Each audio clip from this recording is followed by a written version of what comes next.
ফজিলাতুন্নেসাকে না পাওয়ার ব্যথায় বেদনা ভেদে বহিঃপ্রকাশ। কাজী মোতাহার হোসেনের কাছে লেখা কবি নজরুলের একটি চিঠি। 15 জুলিয়াটোলা স্ট্রিট, কলিকাতা, 8/3/28 সন্ধ্যা। প্রিয় মতিহার, পরশু বিকেলে এসেছি কলকাতা। উপরের ঠিকানায় আছি। ওর আগেই আসবার কথা ছিল, অসুখ বেড়ে ওঠায় আসতে পারেনি। 2-4 দিন এখানেই আছি। মনটা কেবলই পালাই পালাই করছে। কোথায় যাই ঠিক করতে পারছি না। হঠাৎ কোনোদিন এক জায়গায় চলে যাব, অবশ্য 2-10 দিনের জন্য।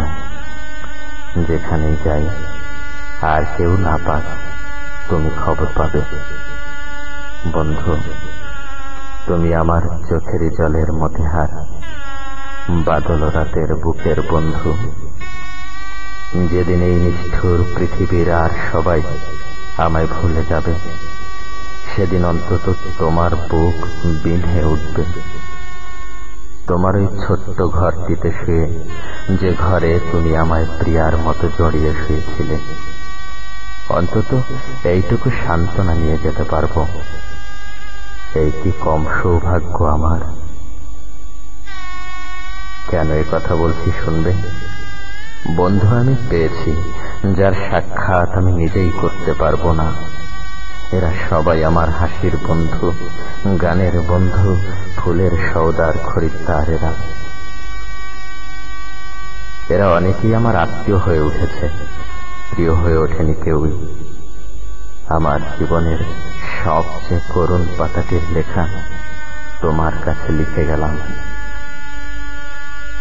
আকাশের সবচেয়ে দূরের যে তারাটির দীপ্তি চোখের জলকণার মতো ঝিলমিল করবে, মনে করো সেই তারাটি আমি। আমার নামেই তার নামকরণ করো। কেমন? মৃত্যু এত করে মনে করছি কেন জানো? ওকে আজ আমার সবচেয়ে সুন্দর মনে হচ্ছে বলে। মনে হচ্ছে জীবনে যে আমায় ফিরিয়ে দিলে, মরলে সে আমায় বরণ করে নেবে। সমস্ত বুকটা ব্যথায় দিন রাত টন টন করছে।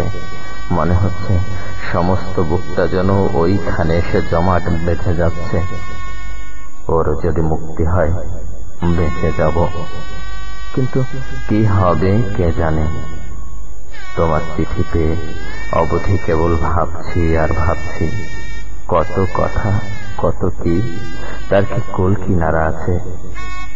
ভাবছি আমার ব্যথার রক্তকে রঙিন খেলা বলে উপহাস যে করেন, তিনি হয়তো দেবতা, আমার ব্যথার অশ্রুর বহু ঊর্ধ্বে। কিন্তু আমি মাটির নজরুল হলেও সে দেবতার কাছে অশ্রুর অঞ্জলি আর নিয়ে যাব না। ফুল ধুলায় ঝরে পড়ে, পায়ে পিষ্ট হয়, তাই বলে কি ফুল এত অনাদরে?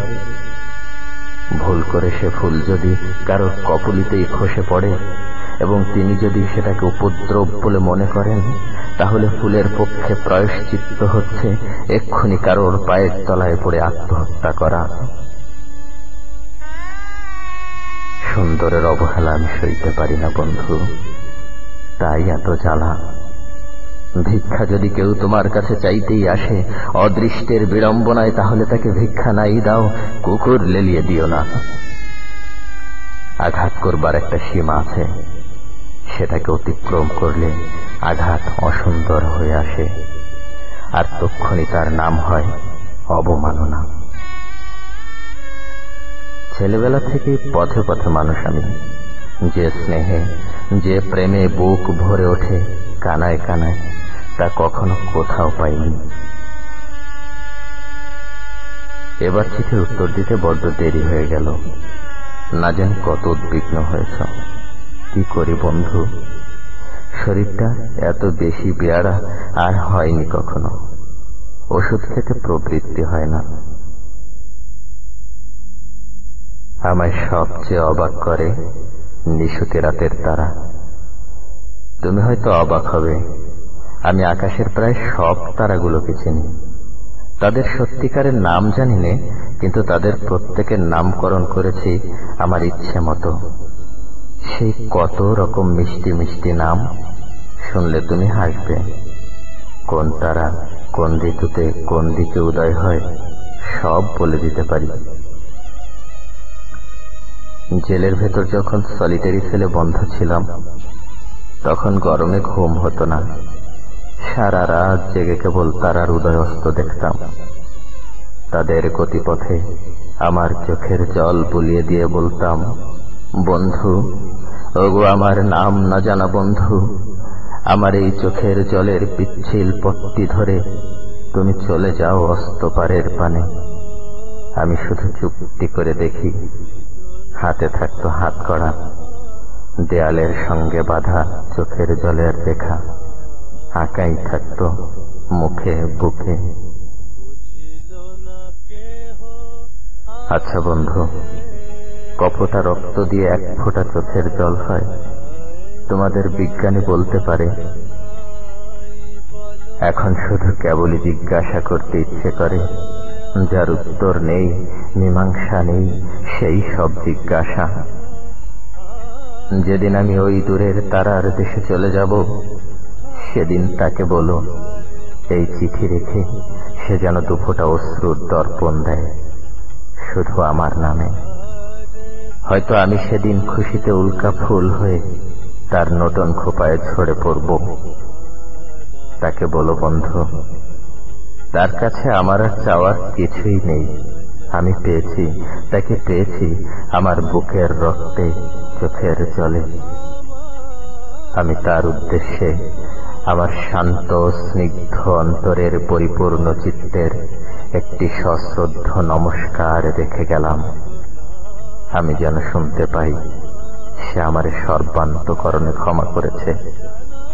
ফুলের কাটা ভুলে গিয়ে তার ঊর্ধ্বে ফুলের কথাই যেন সে মনে রাখে।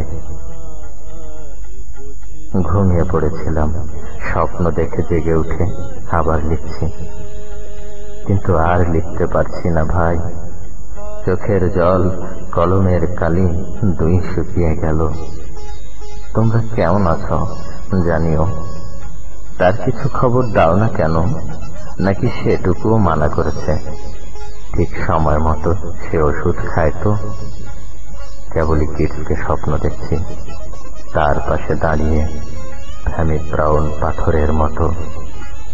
ভালোবাসা নাও। ইতি, তোমার নজরুল।